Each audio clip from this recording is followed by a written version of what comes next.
that's what made the change and the shift. And I said, how can I help others become a better version of themselves? So you're a people person. Very much, very much. And I loved what I was doing. I was having fun. And that's the most important thing a lot of us forget, is having fun.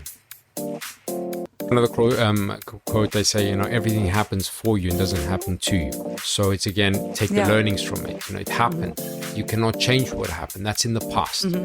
Yes, you can predict the future, but you don't know what's going to come out of the future because it's still the future. What you can do now. And it might change. And it may change because, other circumstances. But what is power is the power of now. What can you do now to change something? That's in your hands.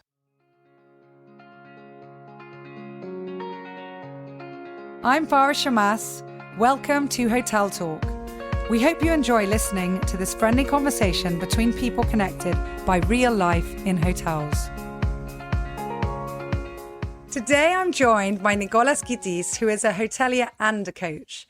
He is the ex-general manager of the very, very well-known Aphrodite Hills Resort here in Cyprus, and he is the founder of Change Coaching. Nicola, welcome. Thank you so much for being here. Thank you very much, Farah, for having me. It's a pleasure. Oh, I can't wait. And I know that you've got a podcast also coming out super soon.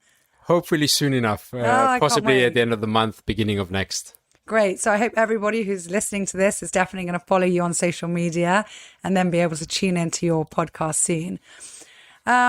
You are a well-known hotelier here in Cyprus, but you've also just had a massive change of career where you were in one of the busiest jobs and lifestyles that there is out there, being the general manager of a very large resort. And you've now moved into coaching, which many of us who knew you, we could see that shift slowly happening as you got more into not just coaching, but mind sets and different ideas and ideologies. You were posting a lot on your social media. And I think it has been quite surprising to see you completely move away from hotels and go into coaching. So I'd like actually to start at the beginning and for you to tell us your story as far back as your early childhood and what made you you. What do we need to know about you to understand you?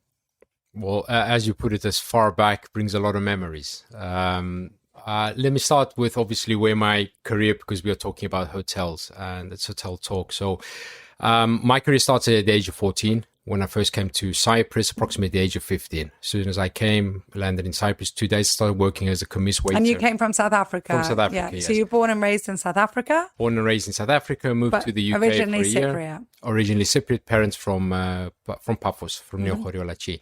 So my first job was working as a commis waiter in Alexander the Great. Obviously, at a young age, you enjoy there, you get the money, you get the tips, meeting people, socializing. And you had no thought whatsoever as to where my life was going to go in terms of career-wise. But how did you end up getting that job? I mean, you were so young. Was there a limitation on how many hours you were supposed to work? Were you sit between a restaurant and a hotel? Did you just land on that job by chance? No, it was kind of set up. It was the unions, and the unions, they were very strong. So my uncle was part of the union, SEC then.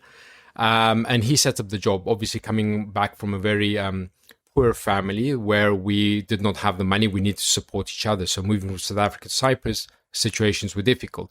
So yes, I was young, but they made an exception, and I was working back of house, serving where I could serve, but gradually grew in. And then I remember very well who was the mentor, my mentor, and was the reason of who I am today, was Mr. Wood. John C. Wood. I think we're all familiar with him as, the manager of Alexander the Great and one of the managers in Cyprus. That was very well known, yes. For many years. Basically, he triggered everything after I was working there. Then I worked for a couple of years, went to the army and came back. Again, after the army, I had no intention of studying. I just want to enjoy my life, like every teenager, because I went to the army for 6 months here at a younger age. And he just called me up one day and he says, what are you thinking of doing? Because I was receiving a lot of comments from the guests. A lot of the guests, repeaters, were coming to see me. I was the favorite in the hotel because I did what I did with passion. So you're a people person? Very much, very much. And I loved what I was doing. I was having fun. And that's the most important thing a lot of us forget, is having fun at what we do. That creates the passion and what we become. So Mr. Wood called me up. He says, what are you thinking of doing? I said, me, it's the wrong question in my life. What you're going to ask me now? I just want to have fun. He says, you should go study hotel management. And I said, cannot happen, And he says, I want to meet your parents. I said, that's not going to happen. He eventually managed to meet my parents. Cut the long story short, and he told my parents, you have to send your son to hotel management. He has this passion and he has this gift. And then it was difficult because he wanted me to go to Switzerland, to La Roche, and then pricing wise was not in our pocket range. But he arranged everything. That's amazing. And for him, I'm very grateful. So I did manage to go. I was one of the youngest students there. And I was also accepted in the university because of his personal recommendation, because the university only accepts you if you finish high school. And I did not finish high school. As I said, I was in Cyprus by the age of 14, 15, had to leave South Africa, a difficult situation. So you didn't go to school at 14, 15? No, I left school at 14, no. Wow. And didn't finish school. So to be accepted in this university, you needed high school certification and grades. And it was not, there was nowhere to be found. Yeah. So he gave his personal recommendation letter and they accepted me. So from then on. So meeting him really was a life-changing. Yeah, he's the reason, I always say it, he is the reason, and he knows, as I said to him as well, and I've thanked him, he is the reason of what I became today in terms of not only as a person, because I learned a lot from him in the hotel when I was working at a younger age. But because of him, I managed to be in the hotel industry and fulfill this passion I had and reach the stage where being a general manager of one of the, elite resorts in Cyprus. So I'm very proud that I have met him, and I'm proud that he was part of my life. You just touched on something that I have this discussion with many, many hoteliers. Do we become who we are because of the job? Or we are who we are and then we get into the job? Because it's a people's industry. It's a very good question, but I think it's a combination.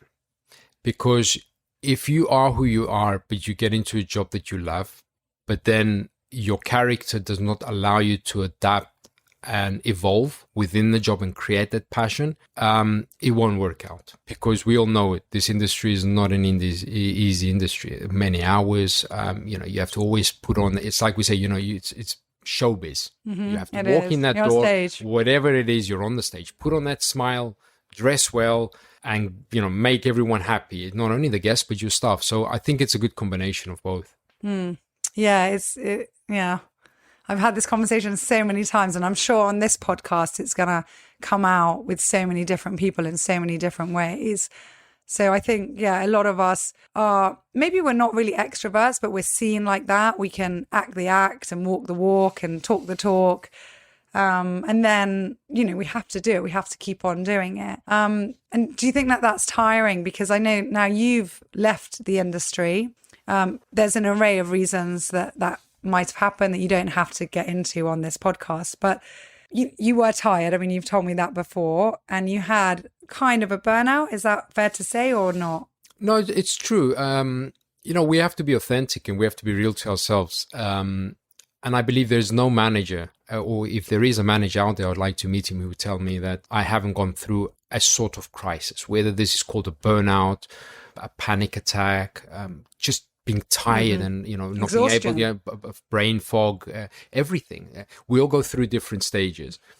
I think as well after COVID, and because of all these changes that came on board, we all reach, some people may not feel it at a certain age. They may feel it at a younger age. I've met managers at a much half my age, and they've had burnouts. And I remember I was a, working machine when I was at their age.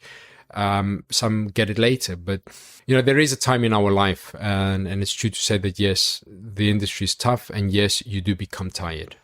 And what causes that, do you think? And I know that you're very much into mental health and well-being. So what would you say is the main cause of, and I guess this can apply to anyone in any industry, of a burnout, of exhaustion, of a meltdown?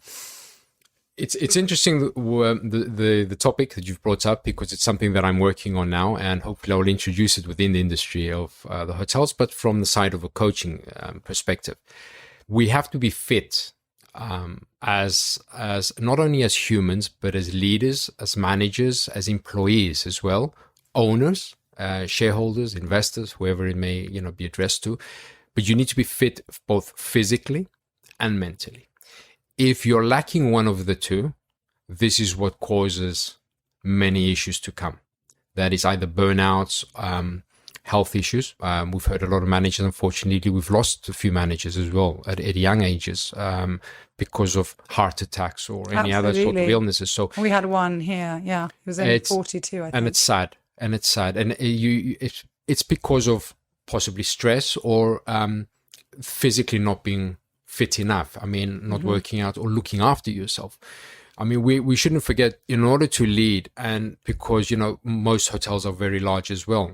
And we all know that when you wake up every morning's a different day. You never know what's going to be served on your plate when you go to, to open your office door or walk into the hotel.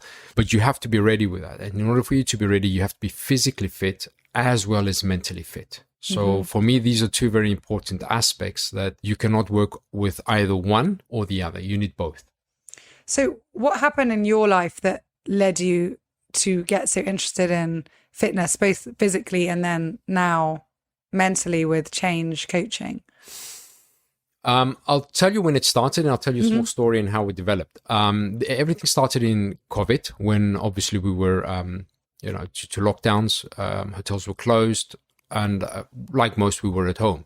So we had to find and keep ourselves occupied. By chance, I can't even remember how I stumbled on this. I came on to a talk with Tony Robbins, Tim Graziosi, Vishen, the people who are now seen as the gurus in the industry of coaching and changes. And it kind of triggered off an interest, and I would dig deeper, and then coaching came up. And I said, and this is where I want to tell a story where someone told me very recently. He says, Nicola, remember back in time when we used to have the telephones, and they used to be these big Motorola, and then they became the standard phones, and then they became the more smartphones, and then there was evolution, evolved, and it will still evolve in the next 50 years. Personally, that's what happened to me. I did what I did until where I had reached in the hotel business. And because coaching brought a sense of what I can help serve others with, the knowledge I've acquired, the experience I've acquired, my life story, which was not easy in the beginning, and what I've gone through in the hotels, in the hotel business as well, and as a person, I can put back into society and help those who want to evolve as well. So that's what made the change and the shift. And I said, how can I help others become a better version of themselves? Whether this is personally, if you want to, lose weight, become more physical, or if this is developing your career or overcoming, like we said, stress barriers or burnouts at work. So, and I said, I need to do this. And it was like a calling. So I said, I've done what I've done. Now I need to put this back into... You need to evolve and move on. And move on. Yeah, and give back in a different way, because so many years in the industry, I'm sure you did give back to so many, and you were in turn the mentor for so many, but it was time to move on. So there's two things I want to pick up on from there and ask you. One is, how would you advise maybe your younger self or anyone else in the industry to avoid a burnout? And the second is, where do you see yourself in 5 years' time? Well, the first question, advice, always speaking from personal experience. And it's, I think, one of the most important aspects. And I think it will trigger a bell when, whoever will be listening, and possibly hoteliers as well, and the new generation coming into the hotels, is never forget to balance work and life. I believe that's the biggest misunderstanding or the biggest mistake we'll do, because we go in with our hearts and we work so many hours, and we then forget what Nicolas loves to do: hobbies, families, friends. We cut off from all of this because we put so many hours.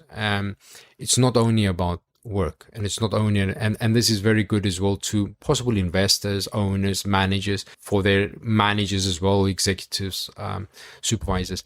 They need to balance work and life. If you cannot have a balanced life away from work, you will not have a balanced life in work.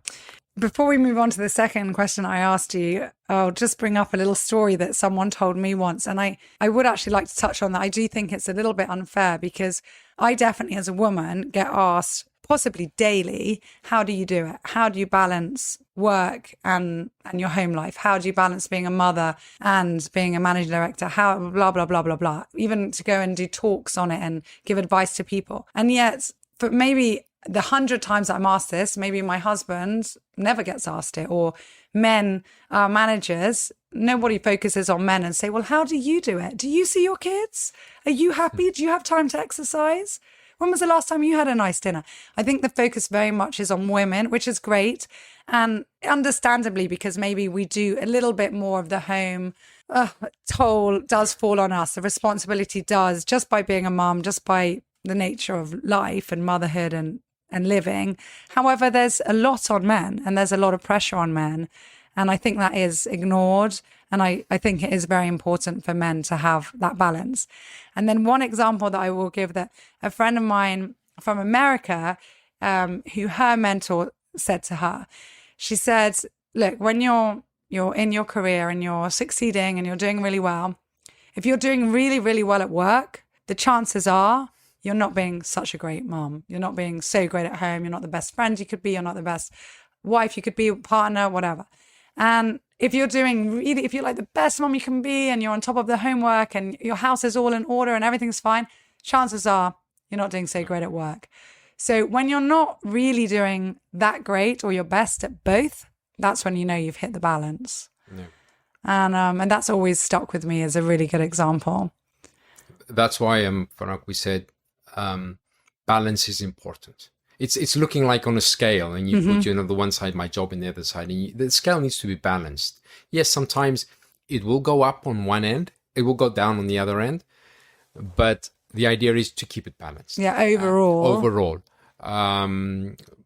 Very important. Yeah. Very important. So where do you see yourself in 5 years' time? I'll interject here. My bet is that you'll be back in the industry. I remember you said to me a number as well, but yeah, let's see. Long time. Anyway, but where do you see yourself now? And do you have a mood board or a vision board that you're... Well, I am progressing. Yes, I have a vision board and a mood board. And coming back to your question where you said, and we met the last time, you said, yeah, I'll see you back in the hotel industry or the hotel business in a certain amount of time. And we laughed together. Who knows?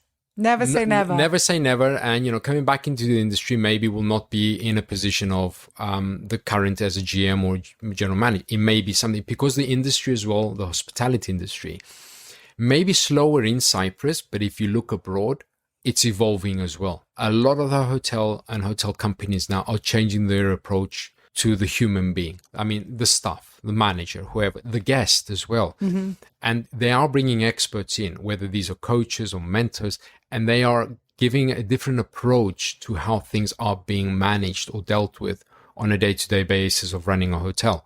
Mm-hmm. So who knows tomorrow?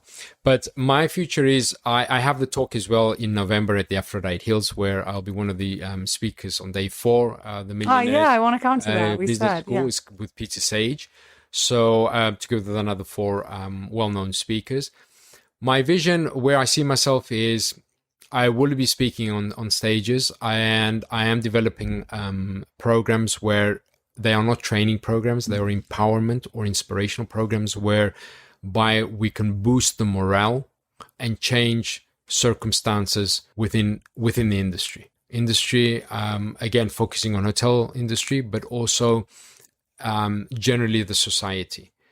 So my with the employees in mind, with the managers in mind, with the guests in mind, what's your focus? Anything that it's basically everyone that is human has something they need to change. Mm-hmm. Whether this is an organization that needs to change the culture, or this is the waiter or the housemaid that needs to come motivated to work and produce at their best.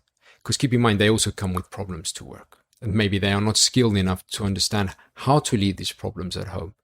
But yes, does it affect the industry? Does it affect your business as a hotel? Yes. Does it affect productivity, revenue? Yes.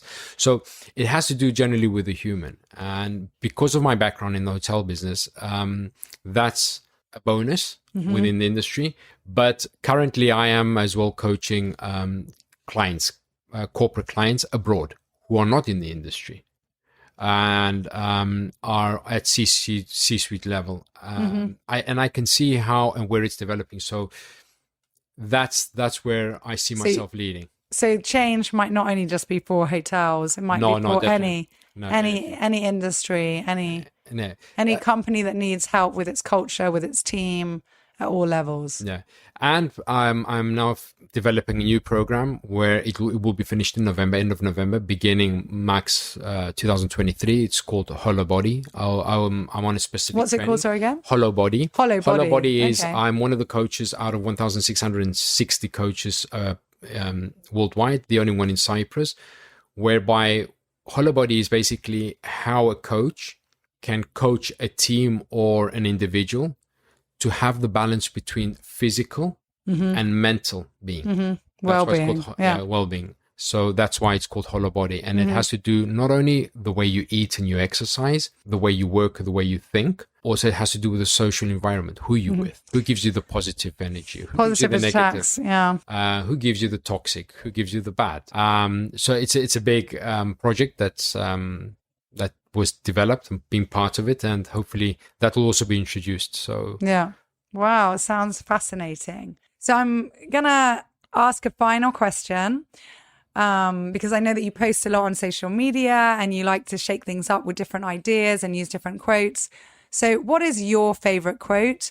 And do you have any wise words to accompany that can help anyone in any industry or any stage of their life? Well, one quote that stuck with me and had an impact for the change that I did in my life was change your story, change your life. That means when you actually change the story you're telling yourself, whether you're in just an individual or a company. For example, a company may be saying, I'm not profitable, I'm not going to do well, I can't do a startup, things are going to go bad. When you start to reverse this and change the story, your life will change, whether this is your life as a person or the life of of a company, because a company is still alive, it has a life to it, there's people working. So I would say change your story, change your life. And I guess also changing your story. Okay, there's things that are very factual. I mean, if somebody had, a tough time growing up, if there was a difficulty at some point in their life, if there were some hurdles they had to overcome, those are factual, but then it's how they view it. So they could play the woe is me card and stay in a negative funnel, or they could say, well, this happened, but this is what I've learned from it. This is how I'm going to move forward. This is how I'm going to progress. Everything happens for a reason, and just view it in a positive way and tell it in a positive light. Is that? Yes, it's similar. Right there's another quote. They say, everything happens for you and doesn't happen to you. So it's again, take the learnings from it. It happened. You cannot change what happened. That's in the past. Yes, you can predict the future, but you don't know what's going to come out of the future because it's still the future. What you can do now, and it might change, and it may change because other circumstances. But what is power is the power of now. What can you do now to change something? That's in your hands. So what you have now, you take it and you work on it and you improve on it.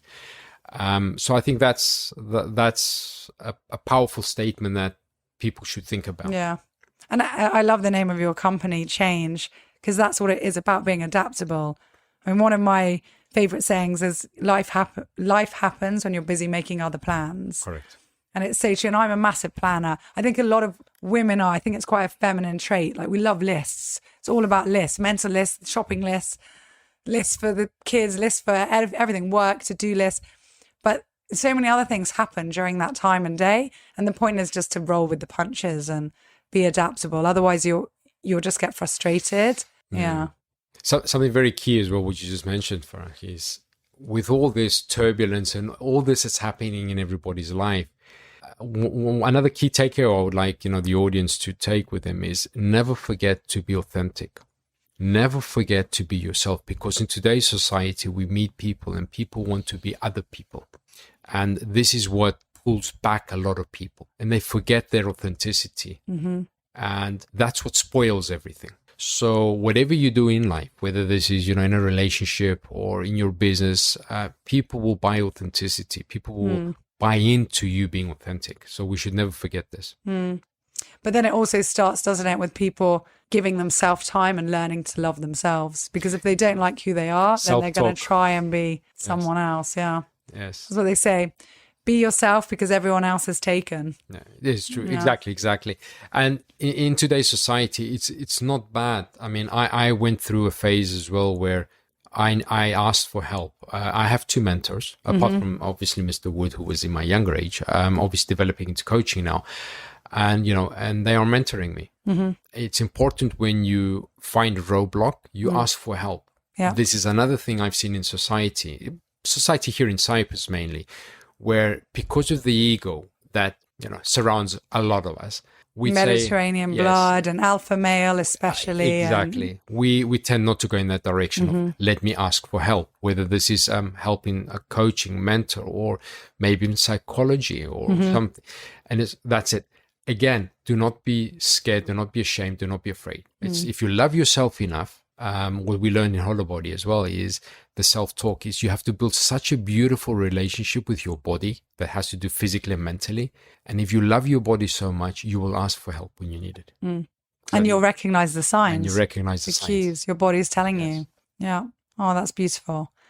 There's so many more things we could talk about, but I'm going to leave it there and hope that people follow you on your platforms and discover more about what you're doing and what you stand for. Now, in closing this podcast, this is a team effort. My team have been great. And even though, I'm doing the podcasting, it's always a team effort in St. Raphael, and I'm very proud of our team. So they put together some questions. I actually have not vetted them, so I hope that they're okay. So far, they've been good. And I'm just going to ask you to pick out any one you want. There we go, right in the middle. Okay. You'll have to read it out, or she give it to me and I'll read it out. Let's see. What have they, I don't know who's asked what. What's one thing that people are generally surprised to find out about you? Good question. Well done, team. Very, very good question. I think when I meet people now, and I had a similar situation about a couple of weeks back when I stumbled into an old colleague in Limassol. What he was surprised, and what people are surprised, and they say to me now, is that, Nicolas, you're human. What do they mean by that? What do they mean by it? Because exactly what we said in the beginning of today's talk is we suit up when we go to the hotel. We spend generally over 12, 14 hours in the hotel. So people who know you, whether these are your friends or social environment, colleagues, generally people who acquaint themselves with you, see you in a suit and you put on this show because you have to, because you're in the business. And they really don't know you as Nicolas. So they know you as Nicolas title, general manager. Yeah, that's what sticks with you. But people who've met me now, either through my posts, through my stories, have met me, for a coffee now, and they see how relaxed I am, and they say, that's the difference. Say, you're human and we like you like this. Why couldn't you be like this as a manager? Good question. So that's, again, what we were saying earlier on is we need to keep this balance where you can be happy and happy at work as well.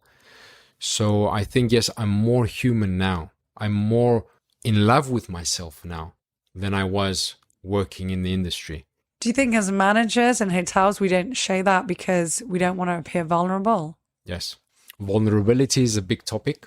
It will take a lot of hours for us to talk about. Anytime we may, would love to. But vulnerability and humility is as well big topics that, together with ego, that a lot of us do not want to talk about. And maybe we should. We have to. We must. Because again, if the industry will and must progress and evolve, these are key, and you will see it abroad. A lot of the big companies and hotel companies, chains as well, they are teaching now. They are coaching their managers and their staff about key points of egoism in work, toxic environments, humility, vulnerability, authenticity. These are key factors now. These we would never hear about them a few years back. Nobody cared. Well, they didn't even know that they were there. So yes, these are hot topics. They're off the press, like we say, but in Cyprus maybe yet to evolve, but they are coming. Not here, not at our hotel. We're tackling everything as we can. Oh, thank you so much. Really, Nicola, thank you so much for everything. We wish you it's a pleasure. All the success in the world. I'm sure you'll go out and get it for yourself, but we can't wait to see it. It's a pleasure. And before we close, I just wanted to say thank you. And it shows exactly what others can do as well by your actions of creating this Hotel Talk podcast, but and the scope around it, the purpose of this. And it's more people like you the industry needs in order to evolve quickly as well. So, and it's authentic. So well done. I wish you all the best. And I'm sure it's going to do exceptionally well. Thank you so much. Thank you. I'm really touched. All the best, and thank you everyone for listening. Thank you very much.